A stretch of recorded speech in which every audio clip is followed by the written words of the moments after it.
இந்த யதிகளுக்கு எல்லாம் கிடையாதுன்னு வர்ணாசிரம தர்ம காண்டத்துல சொன்னார். அடுத்து ஆன்மீக காண்டம், அதுல என்ன சொல்றார், இதுவுமே ஒரு விஷயம். தேவாலயே நதி தீரே தடாகே அஸ்வத்த சந்நிதௌ ஆத்ம பிரதட்சிணம் குர்யாத் பிரம்மஹத்யா அயுதம் பவேத். இப்ப நம்மளே நிறைய இடத்துல பாக்குறோம், இந்த தேவாலயம் அங்க பிரதட்சிணம் பண்றது எப்படி பண்ணணும்னா, பாதம் பாதாந்தர, அது அந்த விஷயத்துக்கு சொல்ல வரல.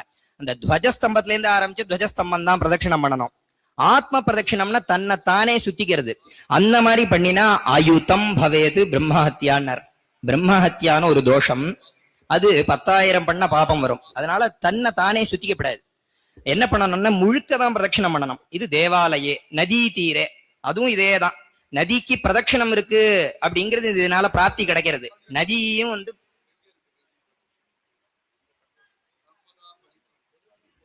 நர்மதா பரிக்கிரமணம், அது அங்க பிரதட்சிணம் பண்ணணும். அங்க ஆத்ம பிரதட்சிணம் பண்ணப்படாது.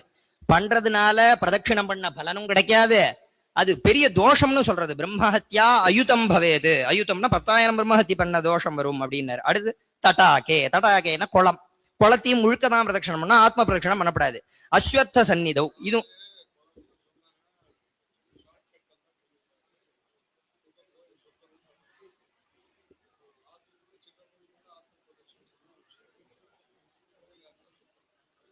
கோவிலா இருந்தா முழுக்க பிரதட்சிணம் பண்ணணும், தன்னை தானே சுத்திக்கப்படாது.